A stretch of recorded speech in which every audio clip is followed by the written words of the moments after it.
Suite à la vidéo 56, serait-il possible de remplacer le module d'atténuation du courant d'appel du rush current, du courant de démarrage, qui avait été développé à la vidéo 38, pour être utilisé sur le Step-Up Voltage Converter, le modèle VT2000, qui est un doubleur de tension 110 volts AC à 220 volts AC. Le module VT-2000 utilise un transformateur de forme torique, ou si vous préférez de forme toroïdale, qui, au démarrage, consomme un important courant d'appel de démarrage in-rush current.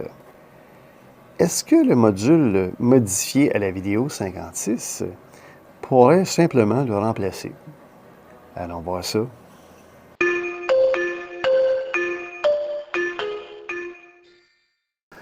Petite correction sur le schéma. Il y a les 3 condensateurs en série, ce n'est pas le cas. C'est 3 condensateurs en parallèle. Donc, on va apporter la modification. Bon, ça, on va enlever ça. On fait disparaître ça ici. On remplace ça par 3 condensateurs en parallèle.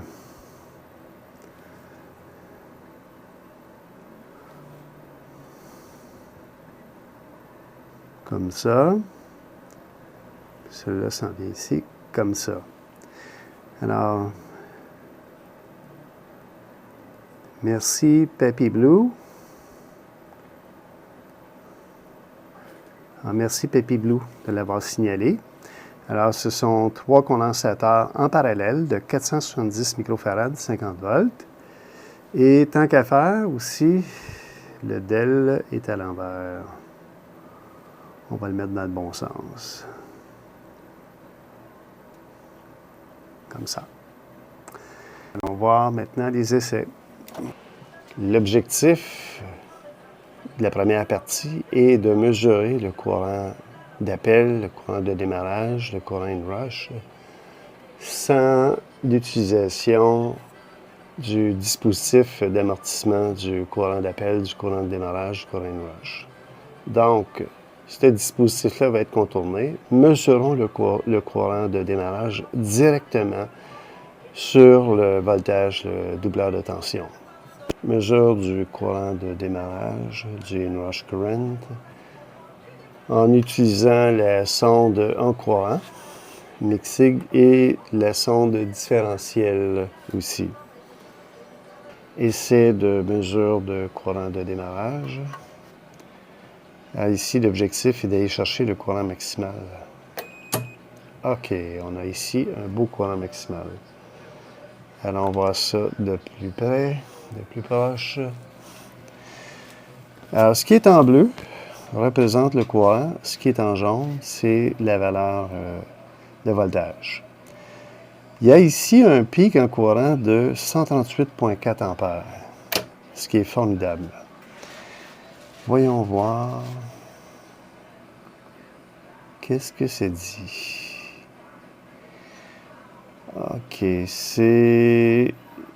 Évidemment, il y a un déphasage de 90 degrés là, par rapport à la tension. Donc ici, on a vraiment un beau courant de démarrage qui claque à 138,4 ampères. Ensuite de ça, on voit que le courant se stabilise en diminuant. Est-ce que je peux tasser ça? Oui, je peux le tasser encore et encore. On voit que ça diminue, que le courant diminue. Donc, on a vraiment ici une belle illustration d'un courant de démarrage qui claque à 138,4 ampères. De façon aléatoire, la chance nous a souri pour avoir un démarrage à l'angle 0. Je vais prendre des curseurs.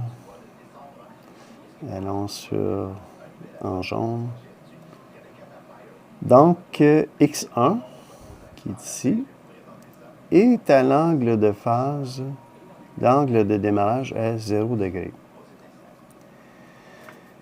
En millisecondes, 60 Hz, c'est 16,67 millisecondes. 90 degrés, ça va être 4,16 environ. Donc, 4,16. On tasse encore un peu. comme ça.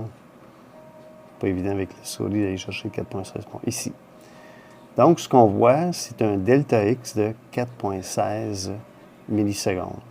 Ce qui veut donc dire qu'à 90 degrés, on voit le courant en bleu qui amorce une courbe, qui amorce son courant d'appel, son inrush current, à un maximum de, ça a claqué à 138,4. Mais on voit bel et bien ici un décalage de 90 degrés par rapport, le courant par rapport à la tension. Maintenant, l'objectif va être d'essayer avec le nouveau module de la vidéo 56 pour voir s'il y a vraiment atténuation du signal inrush current. Ici, ce qui est intéressant d'observer, c'est la durée du courant inrush. Augmentons voir la lecture. Supposons que ça ici, ça se stabilise, supposons ici. Le différentiel, le delta X de la pointe en courant est de 5,58 millisecondes. En sachant que le relais utilisé sur le module, son temps d'appel de contact est autour de 15 millisecondes, ce qui veut donc dire que son temps d'appel des contacts est suffisamment assez grand pour permettre aux thermistances, les NTC, d'absorber le courant de démarrage. Wow! Allons voir ça, c'est vraiment très excitant. On voit ici sur la forme d'onde en jaune qui est la tension lorsque la bobine, le courant de inrush current a embarqué. On voit ici une déformation de la différence de potentiel. Ce qui veut donc dire que le câblage électrique a absorbé cette différence de potentiel-là. Ça a claqué solide. 138,4 ampères, c'est du solide.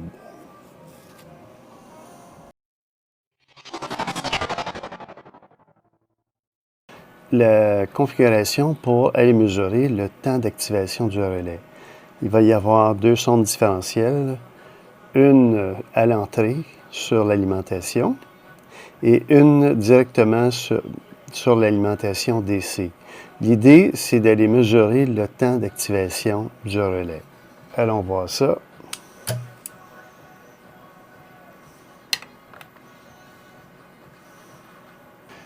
Allons mesurer ici le 0,24 volts.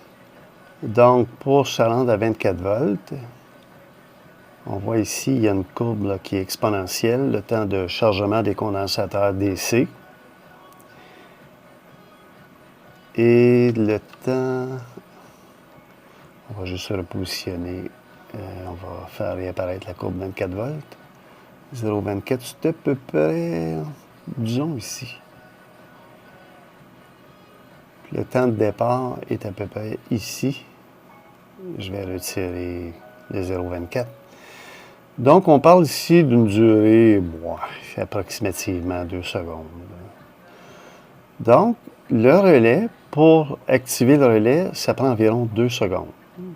Donc, ça, c'est une valeur qu'on va garder en mémoire. Donc, j'active de façon aléatoire. Oh, OK, on a une valeur qui a du bon sens. Donc, si on observe la forme d'onde, les différentes formes d'onde,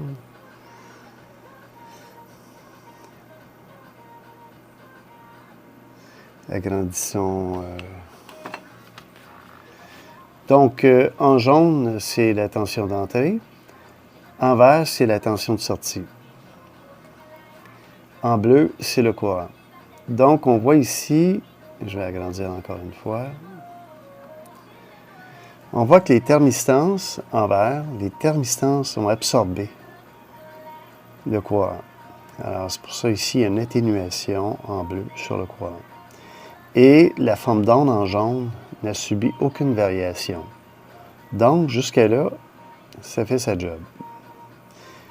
Évidemment, le relais, avant que celui-ci s'active, c'est des thermistances qui vont absorber les chocs, les courants élevés, qui vont s'occuper d'atténuer le courant. La compréhension, c'est que ce module-là fonctionne bien. Alors, les 2 premières secondes environ, c'est les thermistances qui absorbent le courant inrush, et après ça, le relais prend la relève pour le courant de maintien. Donc, ça fonctionne. Voilà ce qui met fin à cette vidéo. En conclusion, le module modifié fait le travail d'atténuation du courant inrush, du courant de démarrage, pour un réseau 110 volts 60 Hz en Amérique du Nord. Pour ceux qui aimeraient en savoir davantage sur les courants inrush, je vous invite à aller visionner les vidéos CP0144 et CP0145 de la chaîne YouTube CIROB avec Philippe Demeriac. Les liens sont dans la description ci-dessous. Un grand merci d'avoir écouté cette vidéo et à bientôt pour de nouvelles vidéos.